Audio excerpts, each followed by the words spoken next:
The evolution of French naval air power is inseparable from the story of strategic autonomy. When France decided decades ago that it would not rely on external suppliers, it planted the seeds for a sovereign air combat capability that would later culminate in Rafale M. While many countries operate carrier-borne aviation, very few design both the aircraft and the doctrine from scratch. France became the only European state with an indigenous carrier-borne multi-role fighter that can perform deep strike, air superiority, maritime interdiction, and nuclear deterrence from a moving airfield at sea. This is a unique identity, not merely a technical fact. Rafale M is not a land fighter modified for carrier use. From the first sketches on Dassault's drawing boards, it was built as a naval aircraft. The reinforced undercarriage, the twin-wheel front landing gear, the structural strengthening of the fuselage and wing roots, the arrestor hook designed for high-energy deck landings, and the fold-wing compact geometry for deck storage are the signature traits of that naval DNA. It is a machine meant to slam at high descent rate onto a carrier deck and survive it 1,000 times over, something that cannot be improvised by converting a land aircraft. Its combat systems are equally distinctive. The RBE-2AA active electronically scanned radar offers simultaneous tracking and engagement in dense, cluttered environments, allowing Rafale M to prosecute moving targets on the sea surface or airborne threats at long range.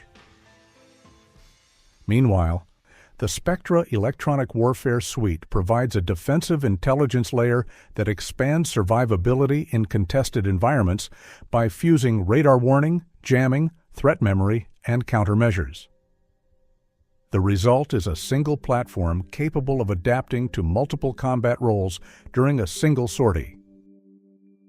In practical terms, an aircraft can take off for maritime patrol, shift to air-to-air dominance, then switch to anti-ship targeting, all without returning to base. This flexibility is doctrine critical for a Navy whose global deployments span from the Mediterranean to the Indian Ocean and into the Pacific. French naval aviation exists in a global context that is often misunderstood. The United States maintains a massive naval air force with the F-18E/F and F-35C, but these are part of a huge industrial military ecosystem that only Washington could support financially. The United Kingdom flies F-35B because it cannot independently design and field a carrier-borne fighter. China deploys J-15, a derivative of Russian Su-33 engineering, and is testing J-35, but the empirical combat record remains limited. India, after evaluating both F-18 and Rafale M, chose the French platform, not merely because of performance considerations, but because operating Rafale M allows India to step toward partial strategic autonomy and avoid total dependence on American carrier aviation systems. It is telling that when nations that seek technological self-reliance look for a reference model, they increasingly look toward France. The integration of Rafale M into the French nuclear deterrence structure is even more defining. With the ASMPA-R nuclear-capable air-launched weapon, Rafale M becomes a maritime nuclear delivery system. Unlike the British deterrent, which relies entirely on United States-supplied Trident missiles and therefore lacks independent command and control infrastructure, France maintains sole authority over its naval nuclear strike capability. This has profound geopolitical implications. It means that the French president is the ultimate decision-maker in deployment, without requiring assent, authorization, or system support from Washington. French naval aviation thus functions as one pillar of a triadic deterrent alongside the Force Océanique Stratégique submarine arm and the air component of the Armée de l'Air et de l'Espace.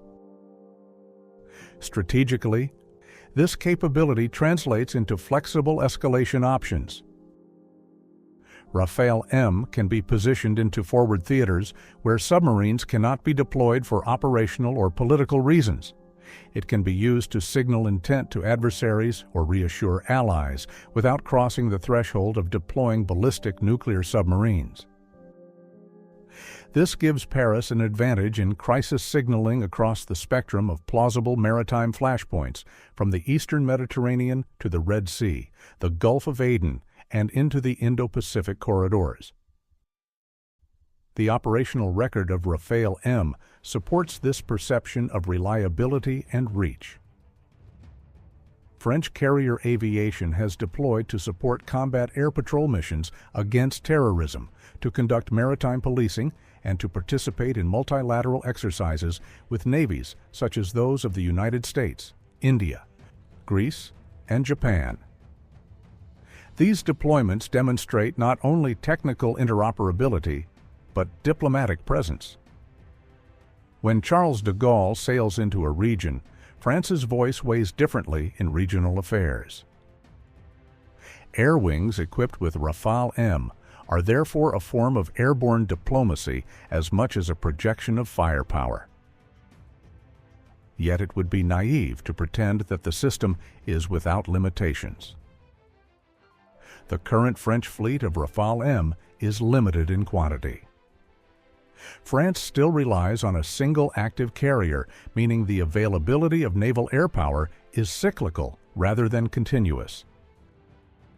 There is a need for a larger UAV component to support reconnaissance, targeting, anti-submarine warfare, and electronic attack. Autonomous carrier-borne UAVs must become part of the naval air doctrine if France intends to sustain its projection model into the 2030s and 2040s. Moreover, as adversary states field increasingly advanced surface-to-air defense and anti-access strategies, Rafale M must evolve in concert with future systems like the FCAS network-centric fighter concept. This brings us to the transformational horizon represented by the Peng aircraft carrier project. The future vessel will be larger than Charles de Gaulle, equipped with electromagnetic launch systems, and capable of operating next-generation naval aircraft and UAVs. When operational, Peng will fundamentally change the cadence of French naval aviation. Instead of a small elite force that projects power episodically, France could maintain persistent global presence. Rafale M will serve as the bridge to that future, operating alongside its successor platform and helping define the doctrine that will govern French sea-based air combat through mid-century. The meaning of Rafale M goes beyond engineering. It reflects a world view that France must maintain sovereign control over the critical instruments of force, especially those connected to nuclear strategy and maritime influence. In an era where many allied nations outsource their defense aviation to American procurement pipelines, Rafale M stands as proof that Europe can sustain an autonomous defense ecosystem when it commits to long-term industrial investment. For an informed French audience, the true significance of Rafale M lies not in its specifications, but in its strategic symbolism. It represents a France that does not ask permission to act. A France that does not borrow military credibility from another power, a France that brings its own fighter to its own carrier, under its own doctrine, in service of its own interests.